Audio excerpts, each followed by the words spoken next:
Good morning, everybody. I have hit record, so we are ready to rock and roll. My name is Kelly. I'm one of the educators with Bywater Solutions. I'm joined by with another educator. Donna is here with us today, and she was with me yesterday, but she couldn't talk, so she can talk today. Good morning, everyone. We will be covering the 1711 upgrade portion for OPAC and public services today. I'm very excited to show you some new features and enhancements on the OPAC side, and that has to do with the public services. I will be recording the session. We had a very good session yesterday on an overview of what's new, hitting some of the key areas that put us a little over 1 hour yesterday. That is on YouTube and will be put on this website, the Bywater website here that I have sharing on my screen by the end of today. It's ready to go. I just have to put the link in, but it is available on YouTube. If you were not able to join us yesterday, you can certainly watch us later.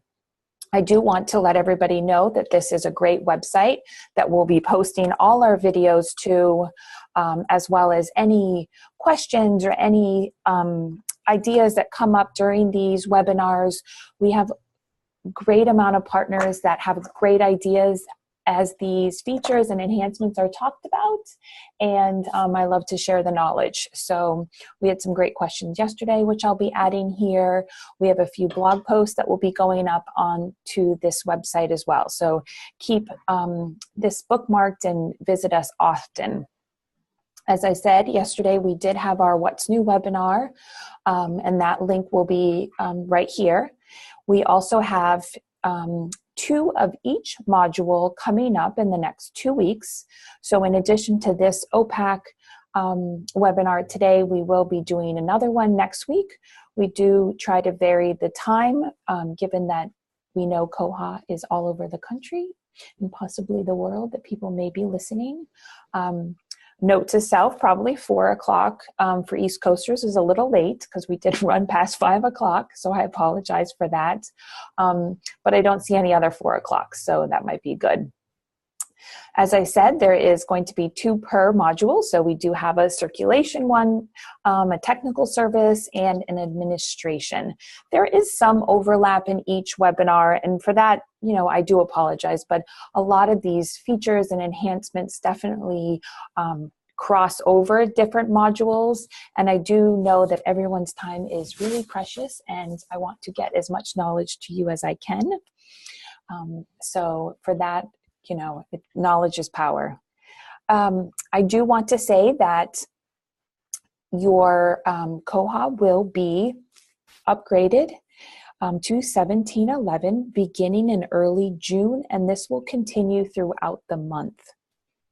All upgrades on your Koha will start after 8 o'clock your local time. And like we have in the past, we will populate your staff client with a message and the upgrade date the week prior. It is always, always, always remember to please clear cache once you know your system has been upgraded, so everything can function properly. So remember to clear your cache once you have that upgrade that happens. Okay. Everyone can see my screen and we're ready to go. I'm going to pop over to the OPAC, and there are a few actual, excuse me, I'm going to sneeze, I think. No. There are a few actual pretty features that were added to the OPAC that I would like to show you, and I think it's just absolutely fabulous. Once your patron logs in to the OPAC, so I'm going to go ahead and log into my account. As always, that login will bring, I'm going to do it twice. As always, that login will bring you to your patron summary. Uh-oh.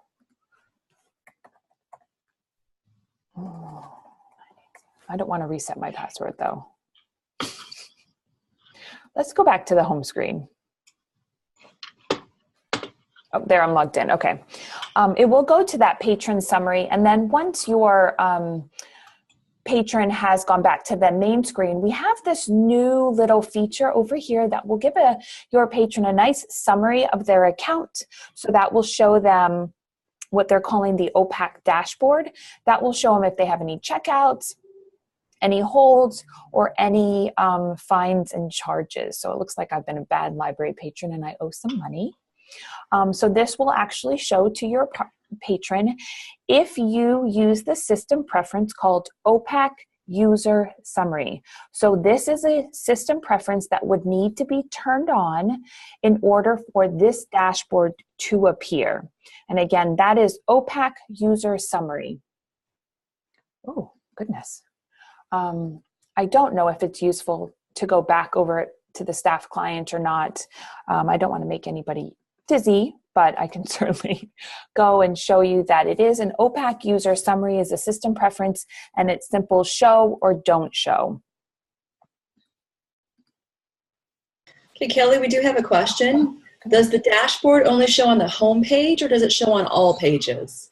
It is, once I get into the searching ability, it will not show. It is just on this main page. So I will show you once I start searching, that dashboard is not showing. The dashboard also does not show when you initially log in. When you initially log in, you're brought to your patron summary, and that doesn't show either. It's just when they are on the home screen and logged in. Okay, and then we have another question that we have a partner who doesn't have their login information on the right side of the page. They have other links there. How would this summary work in that scenario? What I would do is you could always turn it on and see what happens. I'm not sure. So I'm assuming your library has taken away that login ability here. So I think it would be a matter of turning it on and seeing what happens. Other than that, I'm not sure. And we can certainly assist you if there is some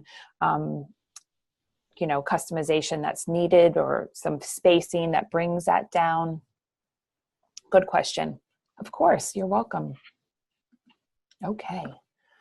So again, it does just show up on the home page, but does give that patron a nice snapshot of their OPAC summary. Another nice new feature for those single branch libraries, if you use the news section on the OPAC, so you can see I have a little knit and sip going on at my library in a few weeks.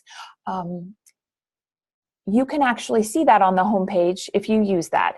And then below that news section, you will see a RSS feed, and it will say that this is for the South Branch and system-wide library news. Well, when you are a single branch, you actually don't need it to say system-wide library news. So that verbiage has changed for single branch libraries to just say RSS feed for and the branch and the library name versus system-wide, which is completely understandable. That would be confusing. Okay, I'm going to go over to my account because one of the new fixes was in when you renew an item that has a rental charge. So of course, you may or may not use this within Koha, but you can set up rental charges per item type within Koha. So your patron would be charged for an item once they check that out. However, that rental charge is something that would be applied once they renew it. So now there is some language on the OPAC that does tell the patron you are renewing something that has rental fees associated with that. So you can see here on my checkout screen, I have this Wild Parrots of Telegraph Hill, and that's a DVD. And within my library system, it is a rental charge to take out DVDs. And so I can see over in my fines tab that this is something that does have a fine associated with it to renew. So if I go ahead and hit renew, I will know that there is a $2 fee associated. And it's going to put me over my limit, I think. So you can see I had $8 in fines and now I have the $10. So just a good way to communicate to your patrons. I know a lot of this would help for your patrons to understand that there is charges if they renew something like that. Okay, another feature here is the ability to, I know we got a lot of excitement yesterday. If I go ahead and, if I go ahead and click on one of these items within my patron summary, you will now see that there is a new column within the holdings tab here that's called Shelving Location. That is so exciting. Prior to the 1711 release, Shelving Location was always put under either your current location or the home library, or it could be put under both. The OPAC now has the ability to have Shelving Location as its own column. So let me show you how you can do that, because I think this is going to be something that a lot of libraries are going to really, really change. So I'm going to go over to my staff client, and this system preference has changed. The system preference used to be called OPAC Location Branch to Display Shelving, and this is where you would determine how your shelving location was displayed. The system preference has changed, so now it's called OPAC Location on Detail. Go ahead and search that. Yes, it would be useful, wouldn't it? Yeah. Okay, so prior to 1711, you had 3 options on where you could put the shelving location on the OPAC. You could put it below the home library, below the holding library, or below both. And it was always in italics. And I know yesterday there were some partners that have used some jQuery to change the look of the shelving location because it might be confusing. So now with the system preference that has changed, now it's called OPAC Location on Detail. You can actually choose to display the shelving location in a separate column. Now, it does give you a little note to say, if you select separate column, you will need to enable the item shelving location display on configure columns. So this is another feature that has been added to the 1711, is there now is a configure column section for the OPAC. So that's new as well. This link will bring me right to that configure columns. But I did want to show you that is found in the administration module within Koha, and configure columns is way over here under additional parameters. So once I click this, I now see I have an OPAC column setting button I can choose, and by default that shelving location will be hidden. So if you do go and change this and you go into that system preference and make it into a separate column, you'll need to come into this OPAC and go ahead and unclick shelving location so it is not hidden. But this is amazing. I'm so happy that we are able to show the shelving location as a separate column. Great.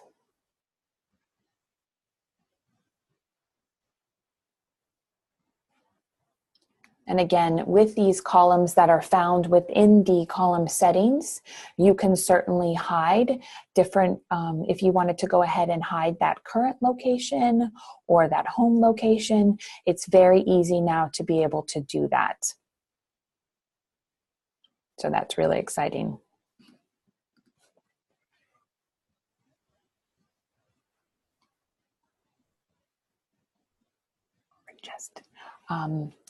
We had a comment from George that it would be a nice next step would be a way to reorder the columns, not just hide or show.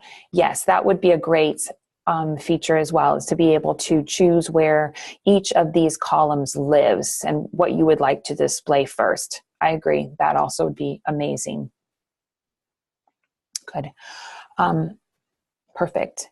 I didn't say it today, but it's good to know, and I'll hopefully remember to tell people in the next few. There is a Q&A box. If you go ahead and ask questions in the Q&A, everyone will see your questions.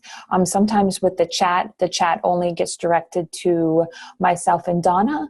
And so I may be answering a question and you don't know what the question was, as well as the Q&A is recorded a little bit better for us. But either way, to communicate is fine to us.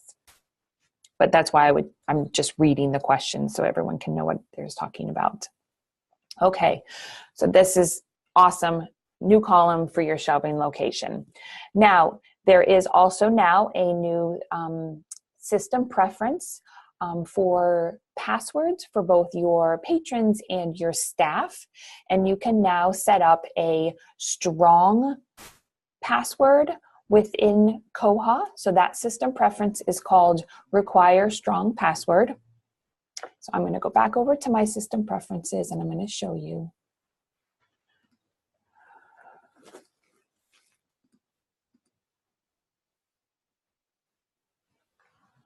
So you can enable, you could require or don't require a strong password for staff and patrons. And what Koha is considering a strong password is a password that involves one digit, one lowercase, and one uppercase. So it is crucial to know that the require strong password is for both the staff and the patrons for a Koha login. This is not something that is going to be retroactive. So any of your existing patrons, if you choose to require a strong password, don't need to change it. However, if they do decide to change their password after you change this system preference, they would need to follow the strong password guidelines. I want to just show you the various places that a password is set up within Koha. And some language that's showing if you do set that to require within your Koha system. So I'm going to go ahead and create a patron.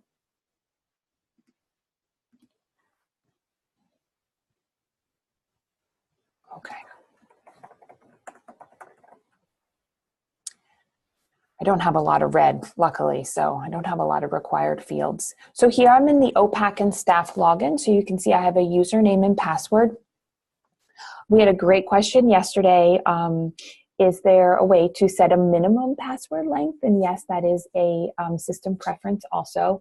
So my system is set up for a minimum of 3 characters.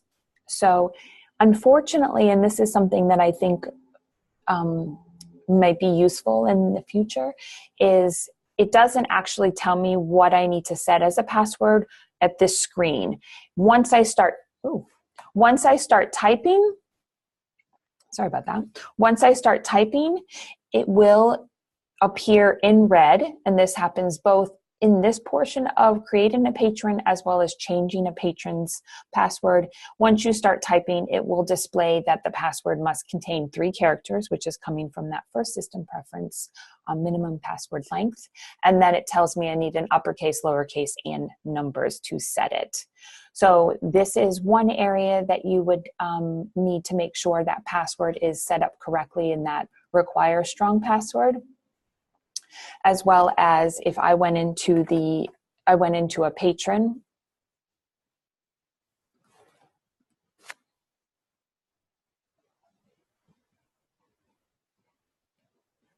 it's going to Kelly Kapowski. If I go ahead and change this patron's password, I can actually, as soon as I start clicking, typing, I can actually see my requirements of 3 characters, uppercase, lowercase, and numbers. And we also have this click here to fill in with a randomly generated suggestion, and that would appeal to that require strong password requirements. Now, it's important to note that if you have your OPAC set up to OPAC change password, so if I go into my back over into the OPAC and I go into my account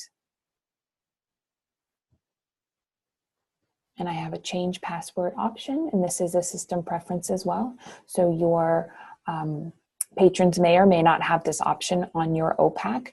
They would need to, I guess not. Let's see. Oh, there it is. Password must contain 3 characters, uppercase, lowercase, and numbers. So there's a couple different places that once a password is reset or changed, that it will display that it needs to have a minimum of 1 uppercase, lowercase, and numbers. I don't know about everybody, but I have so many passwords in my head. It's crazy. I don't want to change anymore. I have a question from George. Will this preference change the function of the import patrons tool? Will a strong password be required in a CSV file if importing patrons? Good question, George. I would say that it probably would change the function, but I will have to find out for you because I'm not quite sure. But that's a good question. Will this preference change the function of the import patrons tool? Will a strong password be required in a CSV file if importing patrons? I'll get back to you, George, and find out, and I'll put that on the website as well. Great question.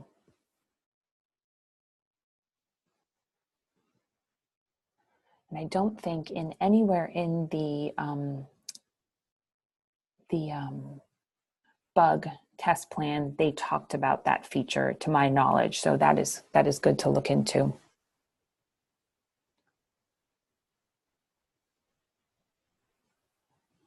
Okay. And Kelly, we have another question from a university that their logins are covered by their institution, so they can just leave their password options alone and it will continue doing what it's doing, correct? Yeah, this is, with Koha, most of the features and enhancements are something that you can opt in or opt out. So it's definitely not something you need to change.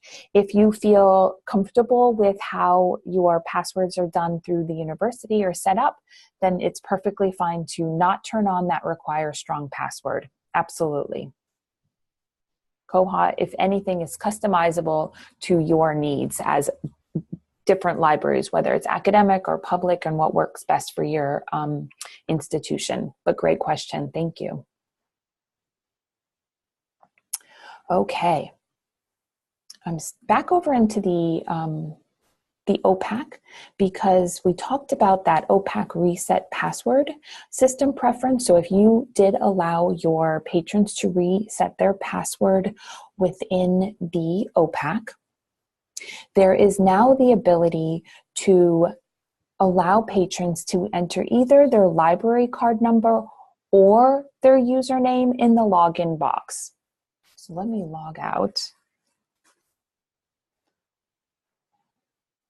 So if I go ahead and click forgot my password, I have this login ability, which will take either my username or my card number. Because again, this is one of 2 features that kind of just is dealing with terminology within Koha to make it easier for, in this case, and in the other case as well, to make it easier for your patrons to understand, because we all use different verbiage, whether we call it a login, but it's their card number, we call it a card number, and it's their login. So the patrons can use either one. So mine is, let me go ahead. My card number is 9876, and so that will work as well. So I think that's a great new feature, because then the patron doesn't have to go, well, what is my card number, when really they only know one thing. Okay. I can log back in. Another feature about the forgot your password, prior to, if you allow for your patron to say, I forgot my password, and send me a notice, which was, I think that was a 1611 feature, this OPAC forgot password, an email will be sent to the patron. Prior to 1711, the email would actually be sent from your Koha admin email and not the branch specific email. So if I was part of a multi-branch system and I'm getting this email from a library that I have no association with because I'm not even aware that they're part of a consortium maybe, or it's not really in my peripheral view, that I may not open it, or it may go to my junk mail or anything. So now with the 1711 upgrade, Koha will now send that forgot password through from the branch email address. So let me remind you where those are found in the libraries and groups under Koha administration. There, I do see somebody raising your hand. There's no way to speak within this webinar, so if you do have a question, please feel free to do it in the chat box or in the Q&A box, and we'll be happy to answer your question. If I go to my libraries and groups, there is a place for an email address. So if I was from the East Branch and I said I forgot my password, now the email will actually come from this email address specific to my own library versus the email that is set up in the Koha admin email address. I think is what it's called. Koha admin email address right here. So it's just more helpful to those patrons. Okay, let's see. George. Actually, they don't know their card number or their username. Hopefully they'll remember their email address. Oh, that was from us. So it depends, George, what are they using to log in?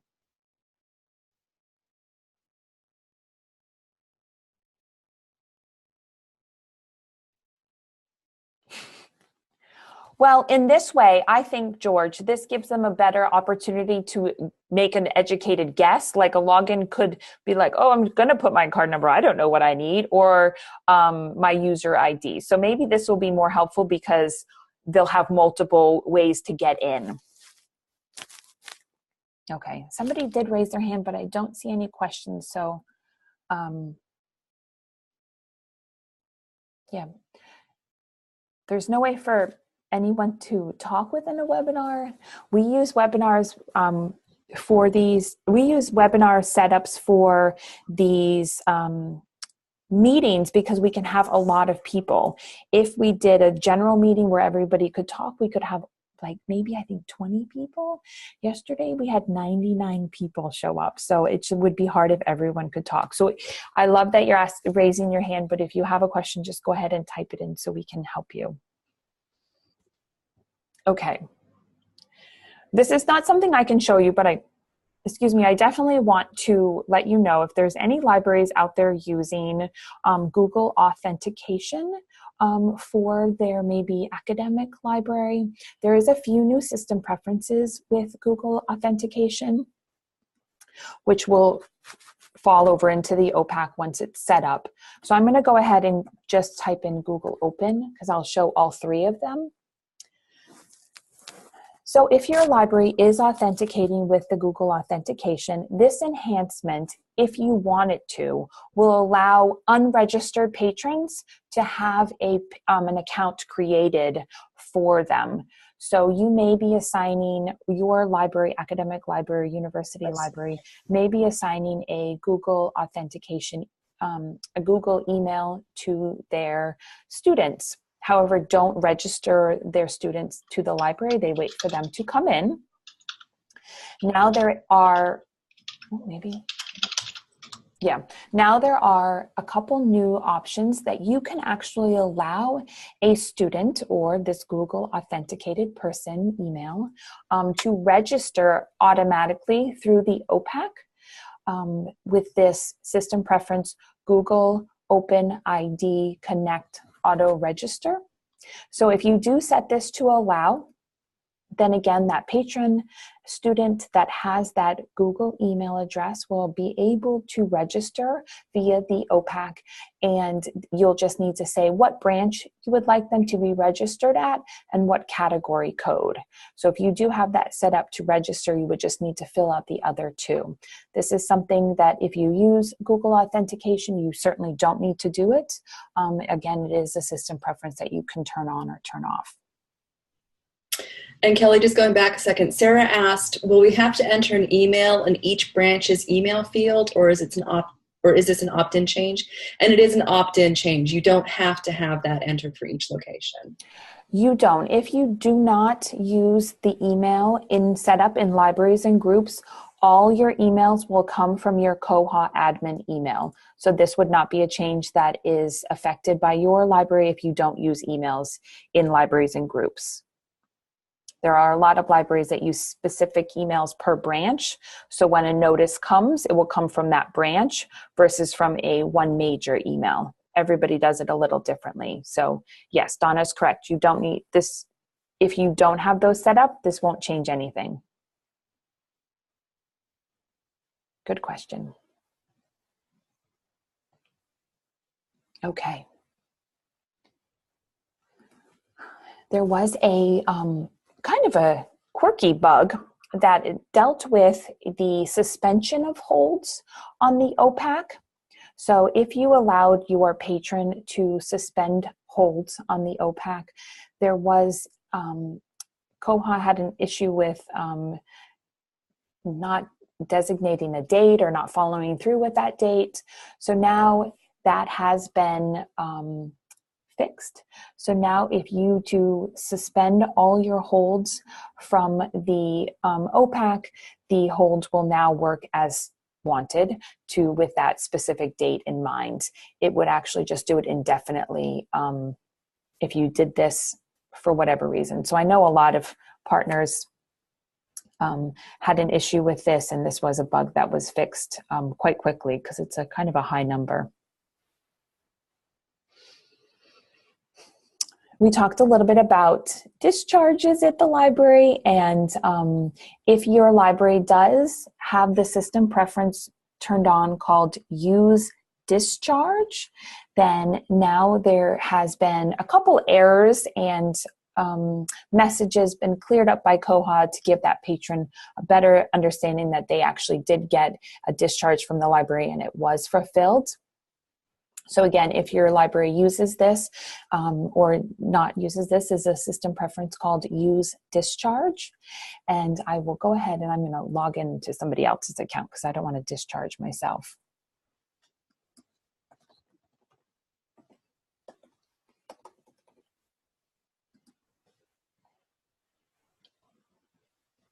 Okay, perfect. So I have over here a tab on the left called Ask for Discharge. And I get a successful message where before there was an error. It also would, if I had something checked out, it would give me a reminder, hey, you still have something checked out, which is a bug fix as well in the discharge feature.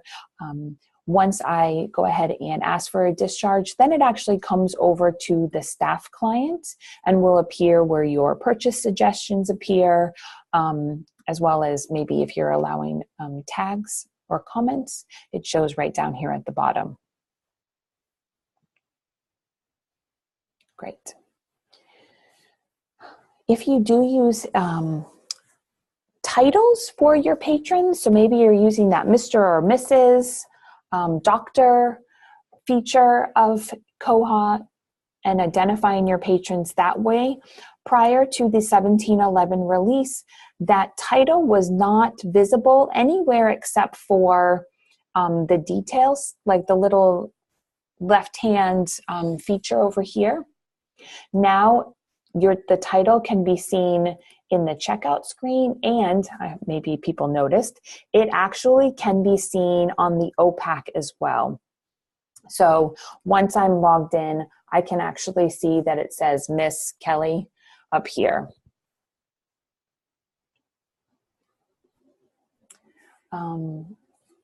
Also, we have a new field in the purchase suggestion option. So if your library is allowing for purchase suggestions from the OPAC, you can actually now allow for your patrons to add a quantity to that.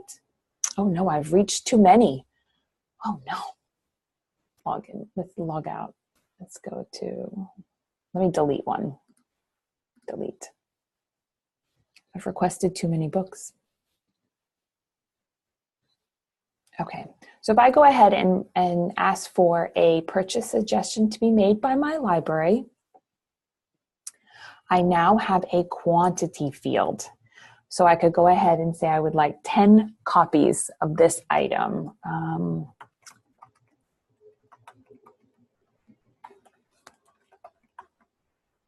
2017 maybe, or maybe it was 16. And I'm going to say 10.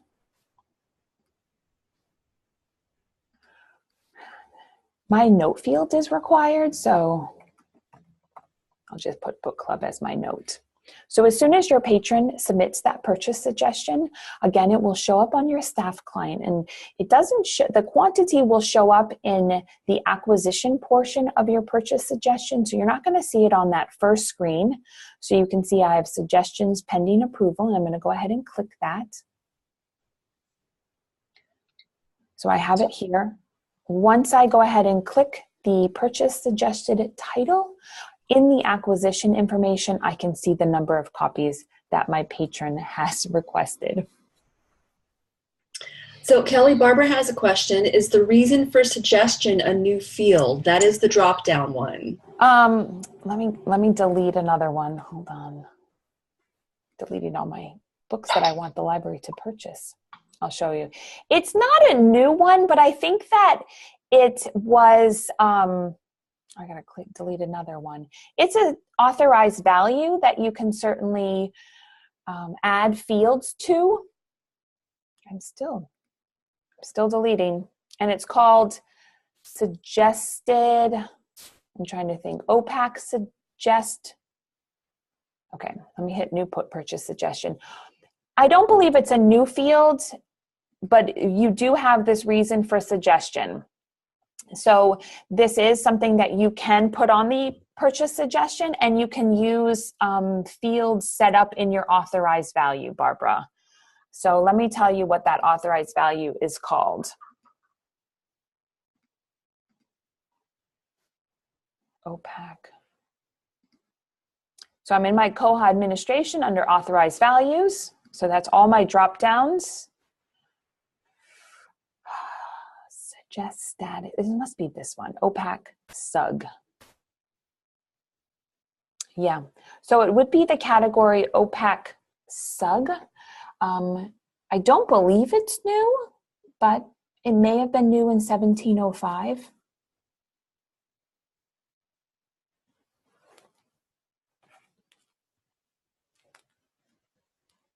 But yeah, this is definitely a useful one if you wanted to use this as why they are. You can see here I have a math department suggestion because an academic was looking to see if they could put in subjects, and it does look like that is something that could be done. And that suggestion option does show at the purchase suggestion, on the purchase suggestion. So I'll show you where that shows up. I think I have to hit. So right here it will show up. So it's a good feature if you want to use that. You're welcome, Barbara. Okay. Close this again. Okay. I know a lot of libraries use the list feature, whether they're using, generally for you librarians, you're probably creating public lists for your patrons to be able to access. Now, although this is something that we're going to set up on the staff side, it's definitely great for your OPAC users to allow you to add items to lists by biblio number. So now you have an option to add an item in your collection that may not have a barcode, but you still want to add it to a list. So I know a lot of libraries have their electronic resources, ebooks and e-audiobooks that don't actually have barcodes attached, but you'd still like to highlight those in a list. You now have that ability to do so. So let me go ahead and show you the list feature. I'm over on the staff client. I'm in my public lists. if I say I want to add an item to this list, over on the left-hand side, now I have a barcode box and I have a biblio box. So I can add either barcodes or biblios or a multitude of each. So that's a great new feature, and I know a lot of libraries will appreciate that. As you can see, one of these items says it's an electronic resource, and this does not have a barcode, so I would have just needed to go up and get that biblio number, which is found in the URL, or the biblio number can be found when you go to this Mark tab, and you can find that biblio number. You could also run a report if you did want to add items to a list and add them by biblio number. You could certainly run a report within Koha and grab those biblio numbers as well. I know a lot of libraries would like to add items that don't have barcodes. And then, of course, as you know, those lists would show up here under the public lists on your OPAC.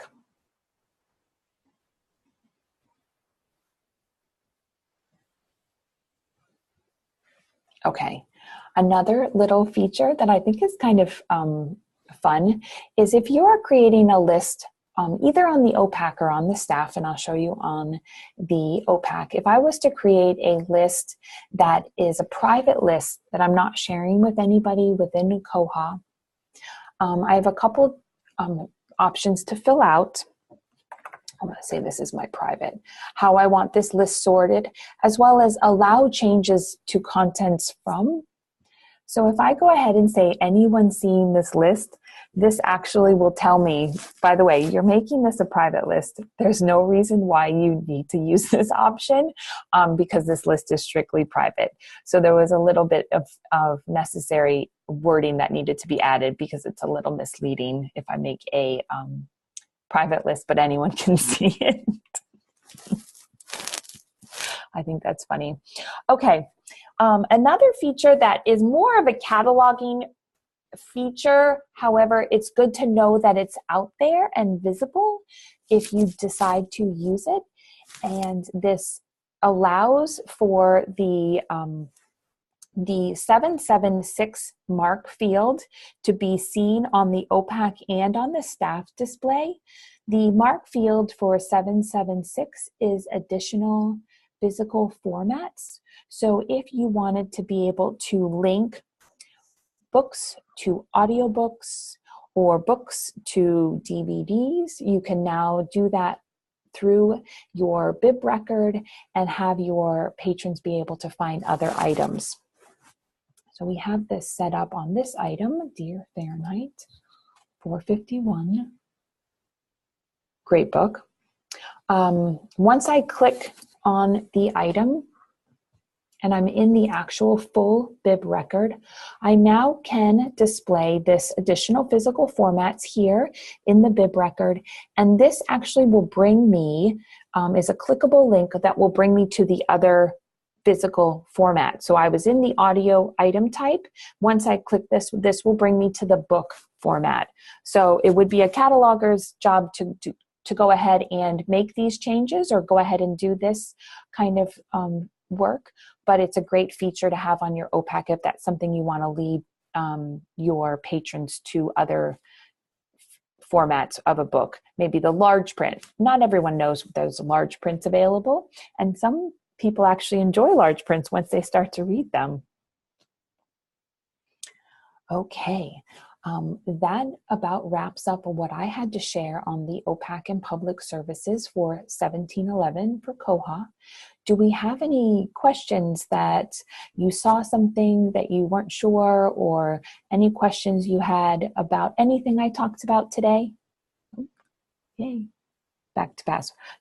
George is asking back to the password recovery.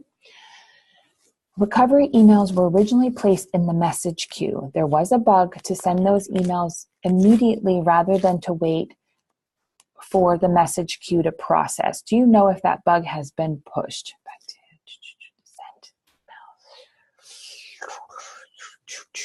send. Let me see if I see that.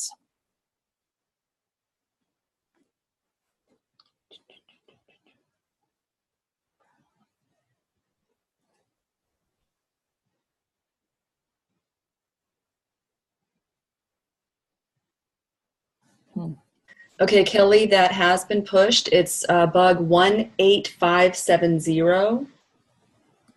Let's see. And so it's going to be in 1711. 18570. Yes, ma'am. Good. I don't see that in my critical bugs. Perfect.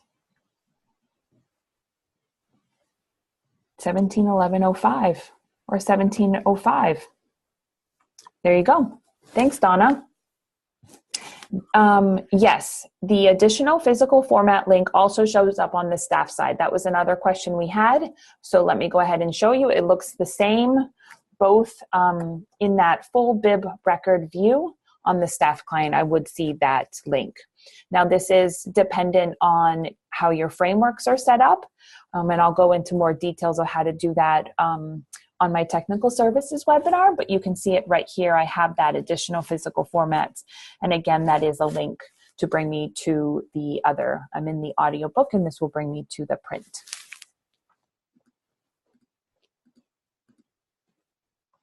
Any other questions? Are we really excited? Is there anything anyone's really excited about? The dashboard? I think that's what I'm most excited about. No, actually, shelving location for me is kind of a big deal, but I like the dashboard too.